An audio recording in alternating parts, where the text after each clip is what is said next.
ಅದನ್ನ ನಾನೇ ಹೇಳ್ತೀನಿ. ವೇದಿಕೆ ಮೇಲಿರುವ ಮಿತ್ರರಾದ ಹಾಗೂ ಪೊಲೀಸ್ ಅಧಿಕಾರಿಗಳಾದ ಗೋಪಾಲ್ ನಾಯ್ಕ ಅವರೇ ಹಾಗೂ KAS ಆಫೀಸರ್ ಆದಂತಹ ಇವತ್ತಿನ ಮುಖ್ಯ ಅತಿಥಿಗಳಲ್ಲಿ ಒಬ್ಬರಾದಂತಹ ಶ್ರೀಮತಿ ಎಂ ನಾಗಮಣಿ IKC ಕೋಆರ್ಡಿನೇಟರ್ ಆದ ವಿಶ್ವೇಶ್ವರಯ್ಯ ಅವರೇ, ಮಹಿಳಾ ಸಬಲೀಕರಣ ಸಮಿತಿಯ ಕೋಆರ್ಡಿನೇಟರ್ ಆದ ಮಾಲಿನಿ ಮೇಡಮ್ ಅವರೇ, ನಮ್ಮಲ್ಲಿ ಸ್ಟೂಡೆಂಟ್ ವೆಲ್ಫೇರ್ ಕಮಿಟಿ ಅಂತ ಒಂದಿದೆ, ಯುವರ್ ಇಂಟ್ರೆಸ್ಟ್ ಕಮಿಟಿ ಅಂತ ಹೇಳಿ ಒಂದಿದೆ, ಹಾಗೆ ಬೇರೆ ಬೇರೆ ರೀತಿಯ ಹಲವಾರು ಕಮಿಟಿಗಳು student welfare committee, your interest committee ಮತ್ತು ಸ್ಪೋರ್ಟ್ಸ್ ಡಿಪಾರ್ಟ್ಮೆಂಟ್ ಇವೆಲ್ಲವುಗಳ ಸಹಯೋಗದಲ್ಲಿ ನಾವು ಈ ಒಂದು ಮಹಿಳಾ ದಿನಾಚರಣೆಯನ್ನು ಆಯೋಜನೆ ಮಾಡಿದ್ದೀವಿ. ಈ ಮಹಿಳಾ ದಿನಾಚರಣೆಯನ್ನ ದೇಶದಾದ್ಯಂತ ವಿಶ್ವದಾದ್ಯಂತ ಬೇರೆ ಬೇರೆಯವರು ಬೇರೆ ಬೇರೆ ರೀತಿಯಲ್ಲಿ ಆಚರಿಸ್ತಾರೆ. ಅದಕ್ಕೆ ಅವರದೇ ರೀತಿ ರಿವಾಜುಗಳು ಇದ್ದಾವೆ. ನಾವು ಹೇಗೆ ಆಚರಣೆ ಮಾಡಬೇಕು ಅಂತ ಯೋಚನೆ ಮಾಡಿದಾಗ ನಮ್ಗೆ ಎರಡು ವಿಚಾರಗಳು ತಲೆ ಹೊಳಿತು. ಒಂದು, ಮಹಿಳಾ ಸಾಧಕಿಯೊಬ್ಬರನ್ನ ಇಲ್ಲಿ ಕರೆಸಬೇಕು. ಇನ್ನೊಂದು, ಪುರುಷ ಸಾಧಕರೊಬ್ಬರನ್ನ ಕರೆಸಿ ಕಾನೂನು ಅರಿವನ್ನ ಇದರ ಅಂಗವಾಗಿ ಉಂಟು ಮಾಡಬೇಕು. ಈ ಎರಡು ಉದ್ದೇಶಗಳನ್ನ ಇಟ್ಕೊಂಡ್ವಿ. ಇಷ್ಟಾದ್ರೆ ಸಾಲುದಿಲ್ಲ, ನಮ್ಮ ಮಕ್ಕಳು ಕೆಲವು ಸ್ಪರ್ಧೆಗಳಲ್ಲಿ ಭಾಗವಹಿಸಬೇಕು. ಈ ಅಂತಾರಾಷ್ಟ್ರೀಯ ಮಹಿಳಾ ದಿನದ ಹಿನ್ನೆಲೆಯಲ್ಲಿ ಕೆಲವು ವಿಚಾರಗಳನ್ನ ಮಕ್ಕಳಿಗೆ ಕೊಟ್ಟು ಪ್ರಬಂಧ ಸ್ಪರ್ಧೆಯನ್ನು ನಡೆಸಬೇಕು. ಮಕ್ಕಳಿಗೆ ಮಾತ್ರ ಸ್ಪರ್ಧೆಗಳನ್ನ ನಡೆಸಿದ್ರೆ ಸಾಕ, ನಮ್ಮ ಮಹಿಳಾ ಅಧ್ಯಾಪಕಿಯರು ಅವ್ರಿಗೂ ಸ್ಪರ್ಧೆಗಳನ್ನ ನಡೆಸಬೇಕಲ್ವಾ? ಸೊ ಅವ್ರಿಗೂ ಸ್ಪರ್ಧೆಗಳನ್ನ ನಡೆಸೋಣ ಅಂತ ಹೇಳಿ ಹೀಗೆ ನಾವು ಈ ಕಾರ್ಯಕ್ರಮವನ್ನ ಡಿಸೈನ್ ಮಾಡಿದ್ವಿ. ನಮ್ಮ ಡಿಸೈನ್ ಪ್ರಕಾರ ಈ ಕಾರ್ಯಕ್ರಮ ಬಹಳ ಚೆನ್ನಾಗಿ ಎಕ್ಸಿಕ್ಯೂಟ್ ಆಗಿದೆ ಅಂತ ನಾನು ಭಾವಿಸ್ತೇನೆ. ಫ್ರೆಂಡ್ಸ್, ನಾನು ಹೆಚ್ಚು ಮಾತಾಡೋದಿಲ್ಲ. ಅಧ್ಯಕ್ಷ ಭಾಷಣ ಯಾವಾಗಲೂ ಕೊನೆಯಲ್ಲಿ ಇರ್ತದೆ. ಆಮೇಲೆ ಅವರಿಬ್ಬರು ಭಾಷಣ ಅದು ಫೇಡ್ ಔಟ್ ಮಾಡಬಾರ್ದು. ಆ ಕಾರಣಕ್ಕಾಗಿ ನಾನು ಹೆಚ್ಚು ಮಾತಾಡೋದಿಲ್ಲ, ಮೂರೇ ಮೂರು ಮಾತಾಡ್ತೀನಿ. ಮೊದಲಿಗೆ ನಾನು ಮಕ್ಕಳಿಗೆ ಹೇಳುವಂತಹ ವಿಚಾರ ಮತ್ತು ಇವತ್ತು ಟೀಚರ್ಸ್ಗೂ ಅಪ್ಲೈ ಆಗುತ್ತೆ. Any ignorance of law, no excuse, no excuse at all to ignorance of law. Each and everybody should know the law of the land. ನೀವು ತಪ್ಪು ಮಾಡಿ ನನಗೆ ಗೊತ್ತಿರಲಿಲ್ಲ ಸರ್ ಅಂದ್ರೆ ನೋ ಎಕ್ಸ್ಕ್ಯೂಸ್. ಮಹಿಳೆಯರಿಗೆ ಸುರಕ್ಷಿತವಾದ ವಾತಾವರಣವನ್ನು ಕಲ್ಪಿಸಿಕೊಡುವುದು ಇಲ್ಲಿ ಕೆಲಸ ಮಾಡ್ತಾ ಇರುವ ಎಲ್ಲ ಟೀಚರ್ಸ್ ಅಂಡ್ ಇಲ್ಲಿರುವ ಪ್ರಿನ್ಸಿಪಾಲ್ ಇವರ ಒಟ್ಟು ಜವಾಬ್ದಾರಿ ಆಗಿನ ಹಿನ್ನೆಲೆಯಲ್ಲಿ ಹುಡುಗರಿಗೆ ಮತ್ತು ಹುಡುಗಿಯರಿಗೆ ಈ ಪಾಸ್ಟ್ ಆಕ್ಟ್ 2013 ಏನಿದೆ ಇದ್ರ ಬಗೆಗೆ ಅರಿವನ್ನ ಮೂಡಿಸಬೇಕು ಮಹಿಳಾ ದಿನಾಚರಣೆಯ ಅಂಗವಾಗಿ ಅಂತ ಅನ್ಕೊಂಡು ಗೋಪಾಲ್ ನಾಯಕ್ ಅವರು ಬಿಸಿ ಇದ್ರು. ನಾನು ಅವರಿಗೆ ಆ ಸ್ನೇಹದ ಒಂದು ಒತ್ತಡದಿಂದ ನನ್ನ ಬಗ್ಗೆ ಒಳ್ಳೆ ಮಾತಾಡಿದ್ದಾರೆ, ಅವ್ರು ನನ್ನ ಬಗ್ಗೆ ಒಳ್ಳೆ ಮಾತಾಡಿದ್ದಾರೆ ಅಂತ ಹೇಳಿ ನಾನು ಪ್ರತಿಯಾಗಿ ಅವ್ರ ಬಗ್ಗೆ ಒಂದು 10 ನಿಮಿಷ ಒಳ್ಳೆ ಮಾತಾಡಬೇಕು ಅಂತ ಅನ್ಕೊಂಡಿದ್ದೆ. ಸಮಯ ಇಲ್ಲದೆ ಇರೋದ್ರಿಂದ ಈ ಮೂರು ತೀರ್ಸೋದನ್ನ ಪೋಸ್ಟ್ಪೋನ್ ಮಾಡ್ತೀನಿ ಸ್ವಲ್ಪ. ಅವರು ಬರಲ್ಲ ಅಂತ ಹೇಳಿದ್ರು, ನಾನು ಇಲ್ಲ ನೀವು ಬರಲೇಬೇಕು, ಏನ್ ಮಾಡ್ತೀರೋ ಗೊತ್ತಿಲ್ಲ, ನೀವು ರಜಾ ಹಾಕ್ಬಿಟ್ಟು ಬನ್ನಿ ನಮ್ಮ ಮಕ್ಕಳಿಗೆ ಮಾತಾಡಿ. ಕೆಲವು ಸರಿ ಈ ಮಕ್ಕಳಿಗೆ ಶಂಕದಿಂದ ಬಂದ್ರೆ ತೀರ್ಥ ಡ್ರೆಸ್ ಹಾಕೊಂಡು ಕಾನೂನು ಬಗ್ಗೆ ಯಾರಾದ್ರೂ ಒಬ್ಬರು ಮಾತಾಡಿದ್ರೆ ಸ್ವಲ್ಪ ಒಂಚೂರು ಅಟೆಂಟಿವ್ ಆಗಿ ಕೇಳ್ತೇವೆ ಅನ್ನೋ ಉದ್ದೇಶದಿಂದ ಅವ್ರನ್ನ ನಾನು ಕರೆದೇ ಒತ್ತಾಯ ಮಾಡಿ ಅವರು ಬಂದು ಮಾತಾಡಿದ್ದಾರೆ. ಅವರಿಗೆ ವಿಶೇಷವಾದಂತಹ ಧನ್ಯವಾದಗಳನ್ನ ಅರ್ಪಿಸ್ತೇನೆ. ಹಾಗೆಯೇ ಗೃಹಿಣಿಯಾಗಿ ಹೆಣ್ಣಾಗಿ ಸಾಧನೆ ಮಾಡುವುದು ಅದೇನು ಕಡಿಮೆ ಅಲ್ಲ. ಪರೀಕ್ಷೆ ಬರೆಯೋದು ಮದುವೆ ಆದ್ಮೇಲೆ ಏನ್ ಕಡಿಮೆ ಅಲ್ಲ, ಬಹಳ ಕಷ್ಟದ ಕೆಲಸ ಅದು. ಗೃಹ ಕೃತ್ಯಗಳನ್ನ ಮಾಡ್ತಾ ಮಾಡ್ತಾ ಸಾಧನೆ ಮಾಡೋದಿದೆಯಲ್ಲ, ಅದು ಪುರುಷರಿಗಿಂತ ಹೆಣ್ಮಕ್ಳಿಗೆ ತುಂಬಾ ಹೆಚ್ಚು ಕಷ್ಟಕರವಾದಂತಹ ಒಂದು ಕಾರ್ಯ. ಹೇಳಿ ಕೇಳಿ ನಮ್ಮ ಸಮಾಜ ಪುರುಷ ಪ್ರಧಾನವಾದಂತಹ ಸಮಾಜ, ಗಂಡು ಪ್ರಧಾನವಾದಂತಹ ಸಮಾಜ. ಗೃಹ ಕೃತ್ಯಗಳೆಲ್ಲ ಸಾಮಾನ್ಯವಾಗಿ ಮಹಿಳೆಯರು ಅನ್ನುವಂತಹ ಒಂದು ನಂಬಿಕೆ ಇರುವಂತಹ ಸಮಾಜ. ಈ ಕೆಲಸ ಮುಗಿಸ್ಕೊಂಡು ಮನೆಗೆ ಹೋದ್ರೆ ಇಲ್ಲಿ ಎಲ್ಲ ಮೇಡಮ್ಸ್ಗೆ ಇದು ಅನುಭವ ಇರುತ್ತೆ. ಗಂಡ ಇದ್ರೆ ಅವ್ನ ಕೆಲಸಕ್ಕೆ ಹೋಗದೆ ಇದ್ರು ಬಂದೇನೆ, ಅಯ್ಯೋ ನನಗೆ ಬೇಜಾರಾಗ್ತದೆ ಚೊಟ್ಟಾಗಿ ಮಾಡಿ ಅಂತ ಅವ್ರು ಸುಮ್ಮನೆ ಕೂತಿದ್ರು ಒಂಚೂರು ತಿಂಡಿ ಕೊಡೆ, ಆಯಮ್ಮ ಕೆಲಸ ಮುಗಿಸ್ಕೊಂಡು ಆಯಾಸ ಪರಿಹಾರ ಆಗ್ಲಪ್ಪ ವರ್ಷೋ ಅಂತ ಮನೆ ಬಂದಿರ್ತಾಳೆ. ಅಂತ ಒಂದು ಸಮಾಜದ ಒಳಗಡೆ ಹೆಣ್ಣೊಬ್ಬಳು ಆಫೀಸರ್ ಆಗೋದು, ಕಾಂಪಿಟೇಟಿವ್ ಎಕ್ಸಾಮ್ ಬರೆಯೋದು ಅದು ಸರಳವಾದಂತಹ ಸಂಗತಿ ಅಲ್ಲ. ಅಂಥವ್ರು ಒಬ್ಬರನ್ನ ನಿಮ್ಮ ಎದುರುಗಡೆ ನಾವು ತಂದು ನಿಲ್ಲಿಸಿ ಮಾತಾಡಿಸಬೇಕು ಅಂತ ಅನ್ಕೊಂಡು ಬಂದು ಬಹಳ ಚೆನ್ನಾಗಿ ಮಾತಾಡಿದ್ದಾರೆ. Even they are not teachers, they talk very well. ಬಹಳ ಚೆನ್ನಾಗಿ ಮಾತಾಡಿದ್ರು. ನಿಮಗೆ ಅದರ ಫಲ ಸಿಕ್ಕಿದೆ ಅಂತ ನಾನು ಭಾವಿಸ್ತೇನೆ. ಆಮೇಲೆ ನಾನು ಇನ್ನು ಮೂರೇ ಮೂರು ಪಾಯಿಂಟ್ ಅನ್ನು ಹೇಳಿ ನನ್ನ ಮಾತನ್ನು ಮುಗಿಸ್ತೀನಿ. 3 ಪಾಯಿಂಟ್ ಹೇಳಿದ್ರೆ ಮೊದಲನೇದು ನೆನಪು. ಸಾಮಾನ್ಯವಾಗಿ ನಾನು ಮಾತಾಡುವಾಗ ಒಂದು ನೆನಪನ್ನು ಹೇಳ್ಕೊಳ್ಳೋದು ಒಂದು ಪದ್ಧತಿಯಾಗಿ ಉಳಿಸ್ಕೊಂಡು ಬಂದಿದ್ದೀವಿ. ನಾನು ಚಿಕ್ಕ ಹುಡುಗ ಆಗಿದ್ದಾಗ ಭಯಂಕರ ಪೋಲಿ ಅಂತೆ, ಸ್ಕೂಲ್ಗೆ ಹೋಗ್ತಾ ಇರ್ಲಿಲ್ವಂತೆ. ಅಮ್ಮ ಬಟ್ಟೆ ಗಿಟ್ಟ ಎಲ್ಲ ಹಾಕಿ ಗಿಟ್ಟ ಎಲ್ಲ ತಿನ್ನಿಸಿ 1ನೇ ಕ್ಲಾಸ್ಗೆ ಹೋಗುವಾಗ, ನಮ್ಗೆ ಅವಾಗೆಲ್ಲ ನಾವು ಚಿಕ್ಕ ಮಕ್ಕಳಾಗಿದ್ದಾಗ ಈ LKG UKG ಯಾವ KGಗಳು ಇರಲಿಲ್ಲ. 1ನೇ ಕ್ಲಾಸಿಗೆ ಡೈರೆಕ್ಟ್ ಅಡ್ಮಿಷನ್. ಈ ಕೈ ಹಿಂಗೆ ಈ ಕಡೆ ಕಿವಿಗೆ ತಾಕಿದ್ರೆ ಈ ಸೆನ್ಸಿಟಿವಿಟಿ ಕಟ್ಬಿಟ್ಟೆ. ಹಂಗೆ ನನ್ನ ಕೈ ತಾಗಿಸಿ ಭಾರಿ ತೀಟೆ ಮಾಡ್ತಾನೆ. ಭಾರಿ ತೀಟೆ ಮಾಡೋ ಮಕ್ಕಳನ್ನ ಅವ್ರ ತೀಟೆ ತಪ್ಪಿಸ್ಬೇಕು ಏನ್ ಮಾಡ್ಬೇಕು ಅಂದ್ರೆ ಅವ್ರನ್ನ ತಗೊಂಡು ಸ್ಕೂಲ್ಗೆ ಹಾಕ್ಬೇಕು. ಅಲ್ಲಿ ಸರಿಯಾಗಿ ರಿಪೇರಿ ಮಾಡ್ತಾರೆ ಅವ್ರನ್ನ ಅಂತ ಹಳೆ ಕಾಲದಲ್ಲಿ ನಂಬಿಕೆ ಇತ್ತು. ಈಗಲೂ ಹಂಗೆ ಇದೆ ಬಿಡಿ.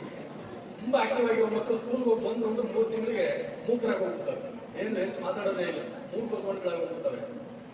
ನಾನು ಸ್ಕೂಲ್ಗೆ ಹೋಗ್ತಾ ಇರ್ಲಿಲ್ಲ. ಸ್ಕೂಲ್ಗೆ ಹೋಗ್ಬಿಟ್ರೆ ಸ್ಕೂಲ್ಗೆ ಹೋಗ್ತಾ ಇರ್ಲಿಲ್ಲ. ಸ್ಕೂಲ್ಗೆ ಹೋಗ್ತಾ ಏನ್ ಮಾಡ್ತಿದ್ದೆ, ಪಾಟಿ ಚೀಲ ತಗೊಂಡು ಹೋಗೋದು, ಅದೆಲ್ಲೋ ಒಂದ್ ಕಡೆ ಕಿಟ್ಕೊಳ್ಳೋದು, ಮರ ಕೇಳೋದು, ಎಲ್ಲೋ ಒಂದ್ ಕಡೆ ಇಟ್ಬಿಡೋದು, ಎಲ್ಲೋ ಕಾಡು ಮೇಡು ತಿರ್ಗಾಡ್ಕೊಂಡು ಸ್ಕೂಲ್ ಬೆಲ್ ಹೊಡೆಯುತ್ತಲ್ಲ, ಸಂಜೆ ಸ್ಕೂಲ್ ಬಿಡುತ್ತಲ್ಲ, ಆ ಟೈಮ್ ತಿರುಗಿ ಚೀಲ ಇಟ್ಕೊಂಡು ಮನೆಗೆ ಹೋಗೋದು. ಇದು ಸುಮಾರು ದಿವಸ ನಡೆದಿದೆ. ನಮ್ಮ ತಾಯಿಗೆ ಗೊತ್ತಾಗಿದೆ. ಯಾವತ್ತೋ ಒಂದು ಫ್ರೆಂಡ್ ಗೊತ್ತಾಗಿದೆ. ಯಾರೋ ನಮ್ಮ ಫ್ರೆಂಡ್ಸ್ ಇರ್ತಾರಲ್ಲ, ತುಂಬಾ ಆತ್ಮೀಯ ಸ್ನೇಹಿತರು ಇರ್ತಾರಲ್ಲ, ಹಾಕೊಡೋರು, ಅವರು ಹಾಕ್ಬಿಟ್ಟಿದ್ದಾರೆ. ನಿಮ್ಗೆ ಸ್ಕೂಲ್ಗೆ ಬರ್ತಾ ಇಲ್ಲ ಕಣಕ್ಕ, ಎಲ್ಲೋರ್ತಾನ, ನಂಗೇನ್ ಗೊತ್ತು ಎಲ್ಲೋರ್ತಾನೆ ಅಂತ. ನೀವು ಹೋಗಿದ್ದೇನೆ ಸ್ಕೂಲ್ಗೆ, ಯಾವ ಪೇಸ್ಟ್ ಬಂದಿದ್ರೆ ಇವತ್ತು ಕರೆ ಪೇಸ್ಟ್ ಬಂದಿದ್ರು ಕಣಮ್ಮ. ಅವ್ರು ಕರೆ ಪೇಸ್ಟ್ ಬಂದಿರಲಿಲ್ಲ, ಸಿಂಗಲ್ ಪೇಸ್ಟ್ ಬಂದಿದ್ರು. ಅಲ್ಲ ನನಗೆ ಸುಳ್ಳು ಹೇಳೋ ಮಟ್ಟಕ್ಕೆ ಬೆಳೆದಿದ್ಯಾ ಅಂತ ಹೇಳಿ ನನಗೆ ಅವತ್ತು ಈಚಲು ಕಡ್ಡಿ ಇದ್ವು ಮನೆಯಲ್ಲಿ. ಈಚಲು ಕಡ್ಡಿ ತಗೊಂಡು ಸಮ ಬಡ್ದು, ನಾಳೆ ನೀನು ಸ್ಕೂಲ್ಗೆ ಹೋಗ್ಲಿಲ್ಲ ಅಂದ್ರೆ ನನಗೆ ಕಾದವೇ ಮರ್ಯಾದೆ. ನಾನು ನೆಕ್ಸ್ಟ್ ಡೇ ಬೆಳಗ್ಗೆ ನಾನು ಹೋಗುವಾಗ ನಾನು ಸ್ಕೂಲ್ಗೆ ಹೋಗಲ್ಲ. ನೀನು ನೆನ್ನೆ ಯಾಕೆ ಮಾಡ್ತೀನಿ ನನಗೆ, ನಾನು ಸ್ಕೂಲ್ಗೆ ಹೋಗಲ್ಲ. 1ನೇ ಕ್ಲಾಸು. ನಮ್ಮ ಊರ ಮುಂದೆ ಒಂದು ಬಾವಿ ಇತ್ತು. ಆ ಬಾವಿ ಹತ್ರ ಹೋಗಿ ಬಂದು ಕೂತ್ಬಿಟ್ಟಿದ್ದಂತೆ. ನಮ್ಮಮ್ಮ ಹುಡ್ಕೊಂಡು ಬಂದವ್ರು ಮತ್ತೆ ಕಡಿ ತಗೊಂಡು ರಪ್ಪ ರಪ್ಪ ಬಿಡದವ್ರೆ. ನಾನು ಯಾವಳು ದಿನ ನನ್ನೇ ಹೋಗೋಣ ಈಗ ಹೋಗಿ ಚಿಕ್ಕ ಮಗು ನಂದೇ ದಿನ ಹೋಗುವಂತಿಲ್ಲ ಸ್ಕೂಲ್ಗೆ. ನೀವೊಂದಿನ ಹೋಗಿ ಗೊತ್ತಾಗ್ತದೆ ಕಷ್ಟ ಏನು ಅಂತ. ಯಾಕೋ ಅವ್ನು ಬೆಳಗ್ಗೆ ಕುಂತ್ಕೊಂಡು ಸಾಯಂಕಾಲ ಹೆಚ್ಚಿ ಬಿಡಲ್ಲ. ಅವನು ನಿಮ್ಗೆ ಗೊತ್ತು ಕಾಟ. ನಿಮಗೆ ಸ್ವಾತಂತ್ರ್ಯ ಜಾಸ್ತಿ ಇದೆ. 2 ಅವರ್ ಕೂತ್ಕೊಳ್ಳೋದಕ್ಕೆ ಒದ್ದಾಡ್ತೀರಿ. ನಿಮ್ಗೆ ತುಂಬಾ ಸ್ವಾತಂತ್ರ್ಯ ಇದೆ. ಅವಾಗ ನಮ್ಗೆ ಹಂಗಿರ್ಲಿಲ್ಲ. ಮೇಷ್ಟ್ರು ಅಂದ್ರೆ ಹುಚ್ಚೋಗ್ತಾ ಇದ್ವಿ. ಅಷ್ಟು ಭಯ ಮೇಷ್ಟ್ರು ಅಂದ್ರೆ. ಅಷ್ಟು ಸರಿಯಾಗಿ ಹೊಡೆಯೋರು ಮೇಷ್ಟ್ರುಗಳು ಕೂಡ. ಈ ಮಾತು ಯಾಕೆ ಹೇಳಿದೆ ನಿಮ್ಗೆ ಅಂದ್ರೆ, ನನ್ನ ಬದುಕಿನಲ್ಲಿ ನನ್ನ ತಾಯಿಯ ಪಾತ್ರ ಇದೆಯಲ್ಲ ಬಹಳ ದೊಡ್ಡದು. ಅವಳ ಹೊಡೆದು ನನ್ನನ್ನು ಸ್ಕೂಲ್ ಕಳಿಸದೆ ಇದ್ರೆ ನಾನು ಎಲ್ಲಿ ಏನಾಗಿರ್ತೋ ಗೊತ್ತಿಲ್ಲ, ಇವತ್ತು ಏನಾಗಿರ್ತಿದ್ನೋ ಗೊತ್ತಿಲ್ಲ. ಆಮೇಲೆ ನಾನು ಬಹಳ ಸ್ಟೂಡಿಯಸ್ ಆಗ್ಬೇಡ. ಯಾಕೆ ಸ್ಟೂಡಿಯಸ್ ಆದೆ ಅಂತಂದ್ರೆ, ತುಂಬಾ ಸೀರಿಯಸ್ನೆಸ್ ಬಂದ್ಬಿಟ್ಟು ನಮಗೆ ವಿದ್ಯಾಭ್ಯಾಸದ ಮೇಲೆ. ಯಾಕೆ ಬಂತು ಅಂತಂದ್ರೆ, ನಮ್ಮ ತಾಯಿ ತುಂಬಾ ಕಷ್ಟಪಡೋರು, ನಮ್ಮ ತಂದೆ ಬೇಜವಾಬ್ದಾರಿ ಮನುಷ್ಯ. ಹಾಗಾಗಿ ನನಗೆ ಹೆಚ್ಚು ಜವಾಬ್ದಾರಿ ಬಂತು. ನಾನು ನಮ್ಮ ಮನೆಯನ್ನ ಚೆನ್ನಾಗಿ ನಡೆಸಬೇಕು, ನೋಡ್ಕೋಬೇಕು ಅನ್ನುವ ಜವಾಬ್ದಾರಿ ಬಂದ್ರಿಂದ ನಾನು ಹೆಚ್ಚು ಸೀರಿಯಸ್ ಆಗಿ ಓದೋದಕ್ಕೆ ಶುರು ಮಾಡಿದೆ. ಇದು ಒಂದು ನೆನಪು. ಇನ್ನೊಂದು ಪಾಯಿಂಟ್ ನಿಮ್ಗೆಲ್ಲರಿಗೂ ಹೇಳಬೇಕು ಅಂತ ಅನ್ಕೊಂಡದ್ದು ನಾನು ಈ ಸಂದರ್ಭದಲ್ಲಿ, ವಿಶೇಷವಾಗಿ ನಮ್ಮ ಕಾಲೇಜಿನ ಹೆಣ್ಮಕ್ಳಿಗೆ ನಮ್ಮಲ್ಲಿ ಒಂದು ಆಚಾರ ಇದೆ. ಏನದು ಅಂದ್ರೆ, ಈ ಹೆಣ್ಮಕ್ಳು ತಮ್ಮನ್ನು ತಾವು ಗುರುತಿಸ್ಕೊಳ್ಳೋದು ಮೊದಲಿಗೆ ತಮ್ಮ ತಂದೆಯಿಂದ, ಆನಂತರದಲ್ಲಿ ತಮ್ಮ ಗಂಡನಿಂದ. ಅವ್ರ ಹೆಸರಿನ ಜೊತೆ ತಂದೆ ಹೆಸರು ಸೇರಿಸ್ಕೊಳ್ಳೋದು ಒಂದು ಪದ್ಧತಿ ಇದೆ ನಮ್ಮಲ್ಲಿ, ಇತ್ತು, ಈಗಲೂ ಸ್ವಲ್ಪ ಇದೆ. ಮದುವೆ ಆದಾಗ ಏನ್ ಮಾಡ್ತಾರೆ, ಗಂಡನ ಹೆಸರಿನ ಜೊತೆಗೆ ಸೇರಿಸ್ಕೊಂಡ್ಬಿಡ್ತಾರೆ. ಅದು ಇರೋದಿಲ್ಲ ಮಾರ್ಕ್ಸ್ ಕಾರ್ಡಲ್ಲಿ, SSLC ಮಾರ್ಕ್ಸ್ ಕಾರ್ಡಲ್ಲಿ ಆ ಥರ ಇರೋದಿಲ್ಲ. ಆದ್ರೆ ಮದುವೆ ಆದ್ಮೇಲೆ ಗಂಡನ ಹೆಸರು ಸೇರಿಸ್ಕೊಂಡ್ಬಿಡ್ತಾರೆ. ನಿಮ್ಮನ್ನ ನೀವು ಗುರುತಿಸ್ಕೊಳ್ಳೋದಕ್ಕೆ ನಿಮ್ಮ ತಂದೆಯ ಹೆಸರನ್ನು ಮೊದಲಿಗೆ ಮದುವೆ ಆಗುವವರೆಗೆ ಸೇರಿಸ್ಕೊಳ್ಳೋದು, ಆನಂತರದಲ್ಲಿ ಮದುವೆ ಆದ್ಮೇಲೆ ನಿಮ್ಮ ಗಂಡನ ಹೆಸರನ್ನ ಸೇರಿಸ್ಕೊಳ್ಳೋದು ಸರಿನಾ? ಸೇರಿಸ್ಕೋಬಾರ್ದು, ಸೇರಿಸ್ಕೋಬೇಕಾಗಿಲ್ಲ. ನಿಮ್ಮ ತಂದೆಯಿಂದ ನಿಮ್ಮನ್ನು ಗುರುತಿಸ್ಕೊಳ್ಳೋದಾಗ್ಲಿ, ನಿಮ್ಮ ಗಂಡನಿಂದ ನಿಮ್ಮನ್ನು ಗುರುತಿಸ್ಕೊಳ್ಳೋದಾಗ್ಲಿ, ಅದು ಹೆಸರಿನ ಜೊತೆ ಅಂಟಿಸ್ಕೊಳ್ಳೋದಾಗ್ಲಿ ಅಗತ್ಯವಿಲ್ಲ. ನೀವು ಆ ಆಚಾರನ ಬಿಟ್ಕೊಡ್ಬೇಕು. ಬಿಟ್ಕೊಡ್ತೀರಾ? ಅಂದ್ರೆ ಮಹಿಳೆಯರಿಗೆ ಐಡೆಂಟಿಟಿ ಅಂತೀವಲ್ಲ, ಗುರುತಿಸ್ಕೊಳ್ಳೋದು ಅಂತೀವಲ್ಲ, ಅದು ಒಂದು ಸ್ವತಃ ತನ್ನದೇ ಆದ ಐಡೆಂಟಿಟಿ ಇರಬೇಕು. ಈಗ ಮಾಲಾ ಮೇಡಮ್ ಅಂದ್ರೆ ಯಾರು? ಅವ್ರು ಎಕನಾಮಿಕ್ಸ್ ಪ್ರೊಫೆಸರು. ಲತಾ ಮೇಡಮ್ ಅಂದ್ರೆ ಯಾರು? ಅವ್ರು ಒಂದು ಸಬ್ಜೆಕ್ಟ್ ಪ್ರೊಫೆಸರು. ಅಥವಾ ಮಂಜುಳಾ ಯಾರು? ಅವ್ರು ಒಂದು ಸಬ್ಜೆಕ್ಟ್ ಪ್ರೊಫೆಸರು. ಅವರವರ ವೃತ್ತಿ, ಅವರವರ ಪ್ರವೃತ್ತಿ, ಅವರವರ ಪ್ರತಿಭೆ, ಅವರವರ ಕಲಾವಂತಿಕೆ, ಅವುಗಳಿಂದ ಅವರಿಗೆ ಐಡೆಂಟಿಟಿ ಬರಬೇಕು. ಏನಮ್ಮ ನಾನು ಹೇಳಿ ಕೇಳಿಸ್ತೋ? ಅಥವಾ ಗುಜು ಮಾಡ್ತಾ ಇದ್ದೀರೋ? ಸ್ನಾಕ್ಸ್ ಇದೆ, ಡೋಂಟ್ ವರಿ. ಹೋಗುವಾಗ ಎಲ್ಲರಿಗೂ ಕಂಪಲ್ಸರಿ ಸ್ನಾಕ್ಸ್ ಕೊಡ್ತೀವಿ. ಇದೊಂದು ವಿಚಾರ. ಇನ್ನೊಂದು ವಿಚಾರ ನಿಮ್ಮ ಹತ್ರ ಹೇಳೋದು ಏನು ಅಂತಂದ್ರೆ, ನಾನು ನಮ್ಮಲ್ಲಿ ಹೆಣ್ಣು ಮಕ್ಕಳನ್ನ ಗುರುತಿಸೋದಕ್ಕೆ ಕೆಲವು ಪದಗಳನ್ನ ಬಳಸ್ತಾರೆ. ಅದರಲ್ಲೂ ಗಂಡ ಹೆಂಡತಿಯ ಸಂಬಂಧನ ಗುರುತಿಸೋದಕ್ಕೆ ಒಂದು 2-3 ಪದಗಳಿದೆ. ಗಂಡನ್ನ ಪರಿಚಯ ಮಾಡ್ಕೊಡುವಾಗ ಇವರು ನಮ್ಮ ಯಜಮಾನರು ಅಂತ ಪರಿಚಯ ಮಾಡ್ಕೊಳ್ಳೋದು. ಬರೆಯುವಾಗ ಪತಿ ಅಂತ ಬರೆಯೋದು, ಗಂಡ ಅಂತ ಹೇಳೋದು. ನೋಡಿ, ಗಂಡ, ಪತಿ, ಯಜಮಾನ, ಈ ಮೂರೂ ಶಬ್ದಗಳಿಗೆ ಒಂದೇ ಅರ್ಥ. ಅದೇನು ಅಂದ್ರೆ ಅವನು ನನ್ನ ಒಡೆಯ. ಏನು? ಅವನು ನನ್ನ ಒಡೆಯ, ನಾನು ಅವನ ಅಧೀನೆ, ನಾನು ಅವನ property. I am here at his disposal, at his order ಅನ್ನೋ ತರದ ಸಂಬಂಧ ಸೂಚಕ ಶಬ್ದಗಳು. ಈ ಸಂಬಂಧ ಸೂಚಕ ಶಬ್ದಗಳನ್ನ ನಾವು ಬಳಸೋದನ್ನ ಬಿಟ್ಟು ಬಿಡ್ಬೇಕು. ಹಾಗಾದ್ರೆ ಇನ್ನೇನ್ ಬಳಸ್ಬೇಕು? ಬೇಕಾದಷ್ಟು ಪರ್ಯಾಯ ಕನ್ನಡ ಭಾಷೆಯಲ್ಲಿ ಇದಾವೆ. ಸಂಗಾತಿ ಅಂತ ಒಂದು ಶಬ್ದ ಇದೆ. ಹೆಂಡತಿಯಾದವಳು ಗಂಡನನ್ನ ಇಂಟ್ರಡ್ಯೂಸ್ ಮಾಡಿಕೊಡುವಾಗ ಇವನು ನನ್ನ ಸಂಗಾತಿ, ಗಂಡ ಆದವನು ಹೆಂಡತಿಯನ್ನ ಇಂಟ್ರಡ್ಯೂಸ್ ಮಾಡಿಕೊಡುವಾಗ ಇವಳು ನನ್ನ ಸಂಗಾತಿ ಅಂತ ಇಂಟ್ರಡ್ಯೂಸ್ ಮಾಡಿಕೊಡ್ಬೇಕು. ಕೆಲವು ಆಚಾರಗಳನ್ನ ನಾವು ಬದಲಿಸ್ಕೊಳ್ಳದೆ ಇದ್ರೆ ಹಳೆಯ ಮೀನಿಂಗ್ಗಳನ್ನ ಕ್ಯಾರಿ ಮಾಡ್ತಾ ಇರ್ತೀವಿ. ಹಳೆಯ ಯಜಮಾನಿಕೆಯ ಒಡೆತನದ ಸಂಬಂಧಗಳನ್ನ ಕ್ಯಾರಿ ಮಾಡ್ತಾ ಇರ್ತೀವಿ. ನಾವು ಹಾಗೆ ವಾದಕರಾಗುವ ಅಗತ್ಯ ಇಲ್ಲ.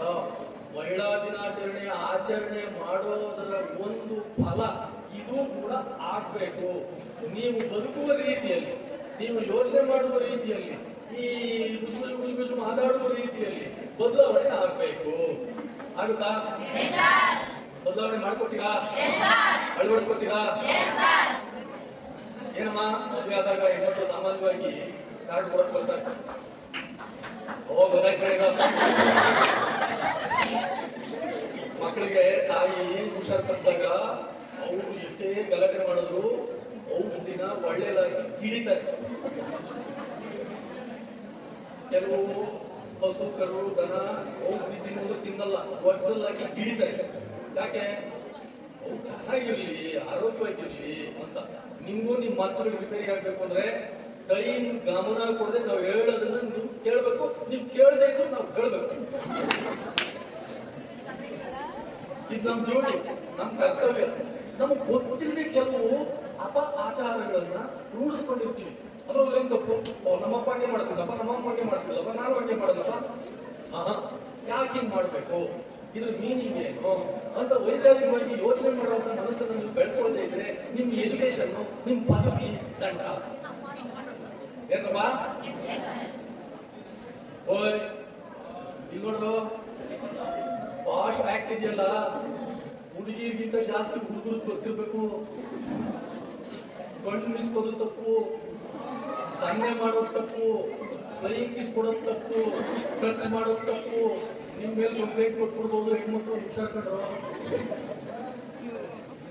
ನೋಡಿ, ಹೆಣ್ಮಕ್ಳಿಗೆ ಯಾವುದು ಬ್ಯಾಡ್ ಸೈನ್, ಯಾವುದು ಕೆಟ್ಟ ಸಂಜ್ಞೆ, ಯಾವುದು ಬ್ಯಾಡ್ ಟಚ್, ಯಾವುದು ಕೆಟ್ಟ ಟಚ್, ಯಾವುದು ಬ್ಯಾಡ್ ವರ್ಡ್ ಅನ್ನೋದು ಗೊತ್ತಾಗುತ್ತೆ. ಅಷ್ಟು ಗೊತ್ತಾಗದೆ ಮುಗ್ಧರೇನಲ್ಲ ಇವಾಗಿನ ವಿದ್ಯಾವಂತ ಹೆಣ್ಮಕ್ಳು, ಗೊತ್ತಾಗುತ್ತೆ.